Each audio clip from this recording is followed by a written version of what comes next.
शिवी ससुराल आते ही अपने पति अनुराग से झगड़ने लगी। इस रूम में तो मेरे दहेज का सोफा तक भी नहीं आएगा, फिर मैं बाकी का सामान कहाँ सेट करूंगी? मुझे ये पूरा पोर्शन खाली चाहिए। शिवी, भाभी सुनेंगी तो उन्हें बुरा लगेगा। जानती हो, वो 8 साल से इस घर में हम सब लोगों के साथ बिना किसी शिकायत के रह रही हैं और तुम आते ही शुरू हो गई। आखिर वो दहेज में लाई क्या होंगी? 2 जोड़ी कपड़े और 4 बर्तन। यही तो फर्क होता है गरीब घर और अमीर घर की बेटी में। गरीब और अमीर तुम मायके में हो, इस घर में वो बड़ी हैं, इसलिए वो तुमसे हर बात में बड़ी हैं। रेणुका रसोई में खड़ी होकर ये सब सुन रही थी। वह गरीब तो थी लेकिन स्वाभिमानी भी थी। बात ज्यादा न बढ़ जाए इसलिए वह वहां जाकर बोली, देवर जी, शिवी सही तो कह रही है। भला इतना सारा सामान वह यहाँ कैसे रखेगी? शिवी, तुम चिंता मत करो, मैं तुम्हारा सारा सामान ऊपर रखवा देती हूँ। शिवी मन में सोचने लगी, लगता है जेठानी जी भी मीठी छुरी हैं। अच्छा हुआ कि दीदी ने मुझे ऊपर वाले फ्लोर पर भेज दिया। अब नीचे रहकर इनके आदेश तो नहीं मानने पड़ेंगे। रेणुका ने अनुराग से कहकर शिवी का सारा सामान ऊपर रखवा दिया। रेणुका रात का खाना बना चुकी थी। जब शिवी नीचे नहीं आई तो रेणुका उसे खाना ऊपर ही दे आई। अगले दिन सुबह रेणुका शिवी का देर तक इंतजार करती रही, लेकिन शिवी सुबह के 11 बजे तक सोती रही। रेणुका को लगा कि वह शादी की रस्मों में थक गई होगी, इसलिए वह खुद ही नाश्ता बनाकर ऊपर ले गई। जैसे ही रेणुका शिवी के कमरे में गई तो उसे गहरी नींद सोते देखकर बोली, शिवी, ये क्या, तुम अभी तक सोई हो? दीदी, लगता है आपको मैनर्स नाम की कोई चीज़ नहीं है। मेरी परमिशन के बिना आपको हर बार यूं मुंह उठाकर मेरे कमरे में नहीं आना चाहिए। तुम अभी तक नीचे नहीं आई थी तो इसलिए मैं तुम्हें नाश्ता देने ऊपर चली आई। ठीक है, आगे से नहीं आऊंगी। ये कहकर रेणुका दुखी मन से नीचे चली आई। क्या बात है, तुम्हारी आंखें लाल क्यों हैं? बात क्या होगी, मैं ऐसे ही किसी के कमरे में मुंह उठाकर चली जाती हूँ। पता नहीं मुझे कब अक्ल आएगी। लगता है शिवी ने कुछ कह दिया है। उसने जो कहा सही कहा, आज के बाद ऊपर नहीं जाऊंगी। उस दिन के बाद रेणुका ऊपर नहीं गई। शिवी भी नीचे नहीं आती थी। खाना भी वह अक्सर बाहर से मंगाती और कभी घर में खाने का मन हो तो वह अपना खाना ऊपर ही बना लेती। शादी होते ही देवरानी जेठानी अलग हो गईं। एक दिन शिवी ने देखा कि रेणुका आंगन में कपड़े सुखाए हुए है। वह फटाक से अंदर गई और ऊपर से बालकनी में रखे गमलों में पाइप से पानी डालने लगी, तो वहां से सारा पानी कपड़ों पर आ गिरा।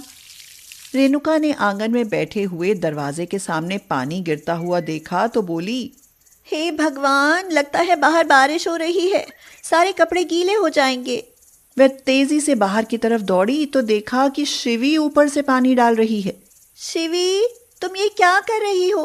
तुम्हें दिखता तो होगा कि नीचे मैंने धुले हुए कपड़े सुखाए हुए हैं। दीदी, मैं क्या अपने पौधों में पानी भी ना डालूं? आपको भी तो देखना चाहिए था ना, ये कोई कपड़े सुखाने की जगह है। यहाँ ना सुखाऊं तो क्या अपने सिर पर सुखाऊं? तुम्हारे पागलपन की तो हद है। शिवी झूठ मूठ रोते हुए बोली, हाँ हाँ, मैं तो पगली ही हूँ। आने दो अनुराग को, मुझे पागल खाने भिजवा देना। मनोज शिवी का बढ़ता तमाशा देख रेणुका को अंदर ले गया और उसे समझाया कि वह बड़ी है, इसलिए छोटी मोटी गलतियां माफ कर देनी चाहिए। अगले दिन रेणुका छत पर कपड़े सुखाने गई तो शिवी ने उससे पहले ही सारी छत पर अपने कपड़े सुखाए हुए थे। हार कर रेणुका को अपने कमरे में कपड़े फैलाने पड़े। एक बार रात में बिजली चली गई तो रेणुका ने कहा, सुनते हो जी, कमरे में तो बहुत गर्मी है, चलो ऊपर छत पर जाकर सोते हैं। ठीक है, बिस्तर उठा लो, चलते हैं। वो ऊपर गए तो शिवी और अनुराग उनसे पहले ही वहां जाकर सो चुके थे, इसलिए वो दोनों वापस नीचे आ गए। 2 दिन लगातार बिजली गायब रही। थोड़ी बहुत हवा उन्हें जाल के नीचे आ जाती थी, लेकिन हद तो तब हो गई जब शिवी ने ऊपर से जाल भी ढक दिया। शिवी की हरकतें बढ़ती जा रही थी, लेकिन रेणुका सब कुछ चुपचाप बर्दाश्त कर रही थी। एक दिन रेणुका ने शिवी की उल्टियां करने की आवाज सुनी। रेणुका खुद को रोक नहीं पाई और अनुराग से पूछ बैठी। देवर जी, शिवी ठीक तो है ना? हाँ भाभी, वो ठीक है। एक खुशखबरी है, शिवी माँ बनने वाली है। रेणुका बहुत खुश हुई। जो खुशी उसे शादी के 8 साल बाद भी नहीं मिली, वह खुशी शिवी ने दे दी। रेणुका ने भगवान का शुक्रिया किया और भगवान से जाने क्या क्या मन्नत मांग ली। रेणुका ने देसी घी के लड्डू बनाए और शिवी के पास लेकर पहुंच गई और बोली, शिवी, अब तुम्हें मेरी सारी बात माननी पड़ेगी। लो, ये लड्डू खाओ। आज के बाद तुम मेरे हाथ का बना खाना खाओगी, ताकि तुम और बच्चा दोनों स्वस्थ रहो। छी छी, घी के लड्डू मुझे नहीं खाने। अगर मेरे बेबी को कुछ हो गया तो? वैसे भी मेरा बेबी वीक है, डॉक्टर ने बेड रेस्ट बताया है। इससे ताकत आएगी शिवी, और बेबी वीक है तो तुम नीचे चलो, मैं तुम्हारी वहीं देखभाल करती रहूंगी। इन दिनों सीढ़ियां चढ़ना उतरना सही नहीं होता। दीदी, मुझे सब पता है, मुझे ज्यादा ज्ञान देने की कोशिश मत करो, और मैं अपनी और अपने बेबी का ख्याल रख सकती हूँ। आपका तो कभी बच्चा हुआ ही नहीं, फिर आप क्या जानो माँ और बच्चे की देखभाल। हाँ। रेणुका ये सब सहन नहीं कर पाई और नीचे आकर फूट फूट कर रोने लगी।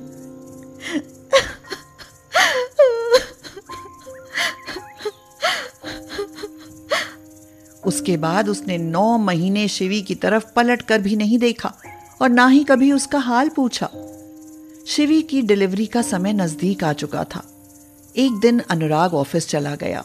उसके जाने के कुछ देर बाद ही शिवी को लेबर पेन शुरू हो गए। शिवी बार बार अनुराग का फोन मिलाती रही, लेकिन अनुराग का फोन नॉट रीचेबल जाता रहा। उसकी तकलीफ बढ़ती जा रही थी। वह चिल्लाती रही। आज उसे महसूस हो रहा था कि जीवन में अपनों का साथ बहुत जरूरी है।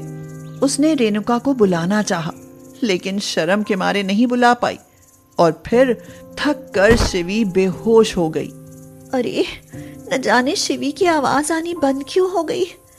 मैं ऊपर जाती तो वह फिर मेरी बेइज्जती करती, लेकिन उसका शांत होना, नहीं, कुछ अनहोनी नहीं होनी चाहिए। वह दौड़कर ऊपर गई तो देखा शिवी तो बेहोश पड़ी थी। वह बोली, हे भगवान, ये तो बेहोश हो गई। रेणुका दौड़कर बालकनी में गई और मदद के लिए चिल्लाई, क्योंकि उस समय घर में ना तो मनोज था और ना अनुराग। कुछ लोगों की मदद से रेणुका शिवी को अस्पताल ले गई। देखिए, माँ और बच्चे में से एक को बचाया जा सकता है। जल्दी ऑपरेशन करना पड़ेगा। हमें शिवी चाहिए। शिवी ठीक रहेगी तो माँ तो वह दोबारा भी बन जाएगी। कुदरत का करिश्मा था या रेणुका की दुआओं का असर, शिवी ने ऑपरेशन से एक बेटे को जन्म दिया। शिवी को जब होश आया तो उसने देखा रेणुका उसके बालों को सहला रही थी। मुसीबत के समय में अपनी जेठानी को अपने पास देख उसकी आंखें भर आईं। अरे पगली, रोती क्यों हो? देखो तो, हमारे घर चांद सा बेटा आया है। इसके पापा को मैंने बुला लिया है, कुछ देर में आते ही होंगे। दीदी, मैंने आपके साथ इतना बुरा किया, आपको हमेशा जलील किया। आज आप नहीं होती तो मैं और मेरा बेटा ये दुनिया कभी नहीं देख पाते। मुझे माफ कर दो दीदी, मुझे अपनी गलती पर बहुत पछतावा है। तभी मनोज और अनुराग आ गए। उन दोनों की बात सुनकर मनोज बोला, माफी तुम्हें जब मिलेगी जब तुम रेणुका की सारी बात मानोगी और फिर कभी उसका दिल नहीं दुखाओगी। आप जैसा कहोगी मैं वैसा ही करूंगी दीदी, और हमारे बेटे की परवरिश भी तो आपको ही करनी है। मैं बुद्धू, बच्चे पालना क्या जानूं। ये सुनकर रेणुका ने शिवी का माथा चूम लिया। उसके बाद दोनों देवरानी जेठानी प्यार से रहने लगी। सरोज ने अपनी बहू वर्षा से चाय बनाने के लिए कहा तो वह बेलिहाजों की तरह उल्टी बोलने पर उतर आई और बोली, मैं कोई आपकी नौकरानी थोड़ी ना हूँ कि आप जब भी कहेंगी मैं चाय बना कर लाऊंगी। अरे, पास पड़ोस के लोगों के सामने तो इज्जत मत उतार नालायक। यह तो सुषमा घर आ गई, इसीलिए चाय के लिए बोल दिया मैंने। सुषमा कोई प्राइम मिनिस्टर है जो मैं इसे चाय बनाकर पिलाऊं? आपकी जानने वाली है, इसे चाय आप बनाकर पिलाइए, भला मैं क्यों पिलाऊं? हाँ। राम राम, ऐसी बहू। सरोज बहन, तेरी बहू तो बड़ी ही बदतमीज है। क्या आप तमीज वाली हैं? जो सुबह सुबह मुंह उठाकर हमारे घर चाय पीने चली आई। ऐसी ही तमीज वाली हैं आप, तो इन्हें अपने घर ले जाकर चाय पिलाइए ना।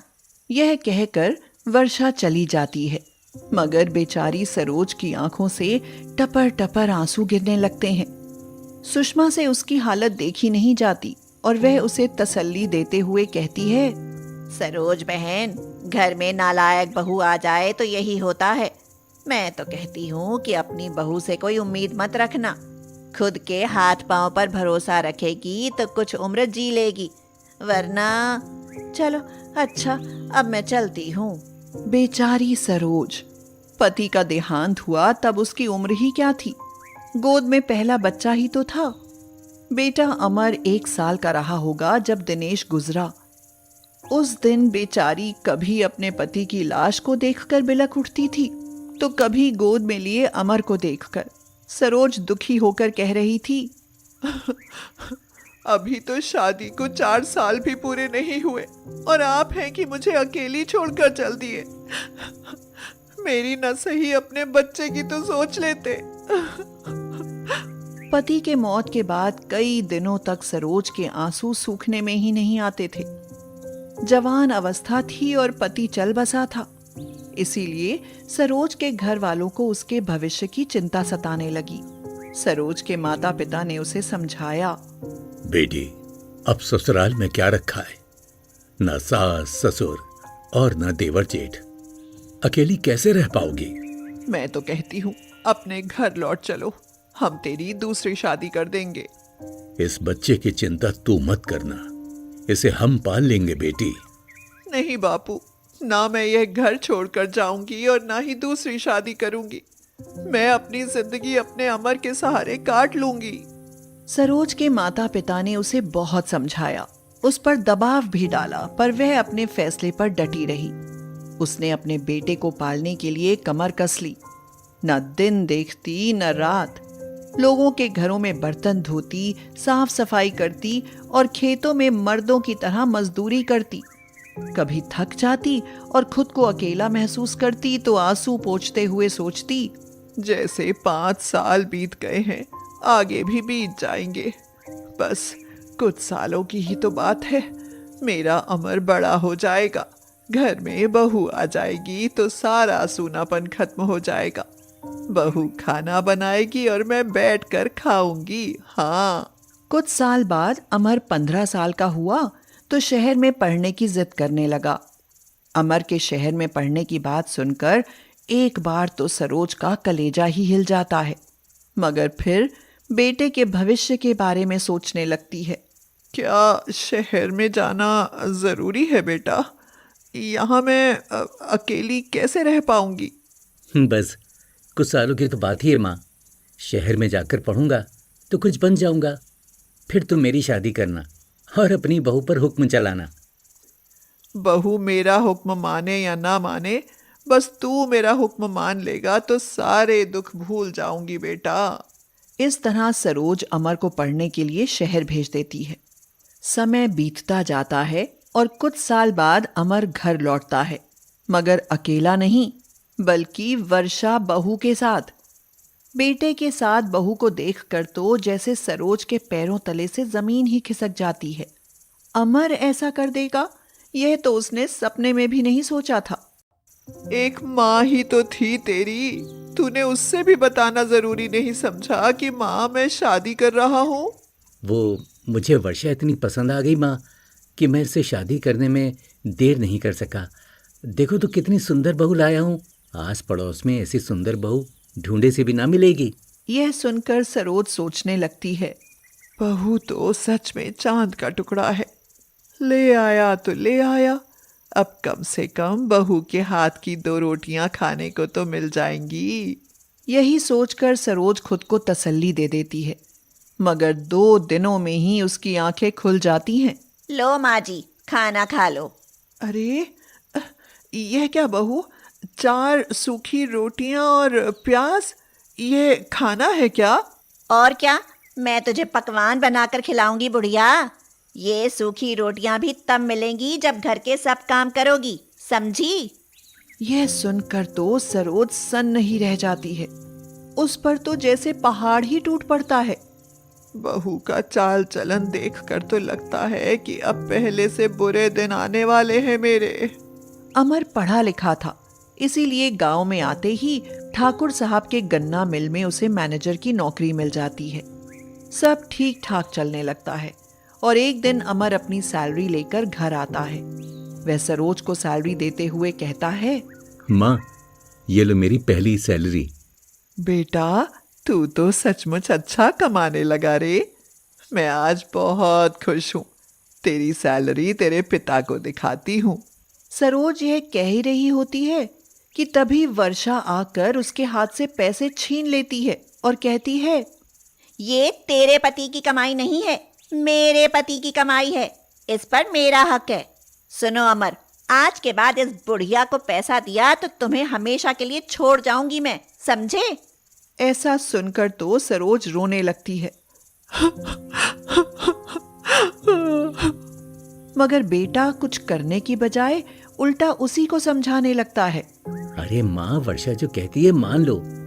तुम्हें इस उम्र में 2 रोटियां ही तो चाहिए, वो तो मिल ही रही है ना। पर कैसे मिल रही है यह तो मैं ही जानती हूँ। खैर छोड़, भाग्य में जो लिखा है वह तो भोगना ही है बेटा। सरोज की नालायक बहू उसे दिन रात सताने और तड़पाने पर लगी रहती है, मगर अमर इस तरफ ध्यान ही नहीं देता। एक दिन अमर के नौकरी पर जाने के बाद अमर के पिता दिनेश का दोस्त नसीब घर आता है। अरे नसीब भाई, आप इतने सालों बाद कैसे आना हुआ? आपकी अमानत लौटानी थी भाभी। मैंने दिनेश से कुछ पैसे उधार लिए थे। उसके मरने के बाद सालों का ब्याज लगाकर कुल 5 लाख रुपए बनते हैं। 5 लाख? पर तू इतने सालों बाद पैसा क्यों लौटाने आया है? क्योंकि इन पैसों को लौटाने का यही सही वक्त है भाभी। मुझसे कुछ छिपा नहीं। मैं आपकी हालत को अच्छे से समझता हूँ। अब दिनेश भाई नहीं है तो ना सही, लेकिन आप ये पैसा रखो। आपको अपनी नालायक बहू और एहसान फरामोश बेटे के सहारे नहीं जीना पड़ेगा। यह कहकर नसीब सरोज को पूरे 5 लाख रुपए देकर चला जाता है और सरोज सोचती है, इतने पैसों से तो मैं आराम से गुजारा कर सकती हूँ। मगर वर्षा जैसे ही नसीब को पैसे देते देखती है, उसके मन में लालच आ जाता है। शाम को अमर घर आता है तो वह इस बारे में अमर को बताती है और फिर दोनों न जाने क्या खुसर पुसर करते हैं कि वर्षा जोर जोर से चिल्लाने लगती है। हाय हाय, ये क्या हुआ? अब खड़े पांव 5 लाख कहाँ से लाएं? अमर, तुम्हें तो पक्का जेल जाना पड़ेगा। यह सुनकर बेचारी सरोज का मन पसीज जाता है और वह वर्षा से कहती है, बहू, मेरे बेटे को जेल क्यों जाना पड़ेगा? वो बात यह है माँ कि मेरे हाथों फैक्ट्री का 5 लाख का नुकसान हो गया। अगर कल तक ना भरा तो ठाकुर साहब मुझे पुलिस में दे देंगे। पुलिस में जाएं तेरे दुश्मन। ये ले, पूरे 5 लाख रुपए हैं। सुबह जाकर नुकसान भर देना। हाँ। यह कहकर सरोज अमर को 5 लाख दे देती है और पैसे हाथ लगते ही वर्षा की तो जैसे लॉटरी ही लग जाती है।